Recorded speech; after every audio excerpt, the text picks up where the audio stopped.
আর একটা খুব সুন্দর কোয়েশ্চেন, আমরা যখন কোনো জিনিসকে 0 দিয়ে ভাগ করি তাহলে সেটা আমরা আনডিফাইন্ড বলে দিই বা সেটাকে আমরা ইনফিনিটি বলে দিই। সেটা কেন হয় এটা বোঝানোর জন্য সিম্পল আমি ক্যালকুলেটর ইউজ করছি, দেখে নাও। যদি ধরো আমাকে একটা যে কোনো নাম্বার দেওয়া হলো, সামথিং আমি 89 ধরলাম, 89কে আমি 1 দিয়ে ভাগ করলাম, 89 হলো, ওকে, অসুবিধা নেই। আমি যদি এটাকে যত 0-র কাছাকাছি আনতে চাইবো, মানে 0.001, তত নাম্বারটা বড় হতে থাকলো।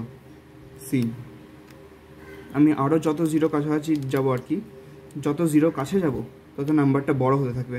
8.9 × 10⁻10, মানে 8.9-এর পরে 10-এর পরে 10টা শূন্য আছে আরও।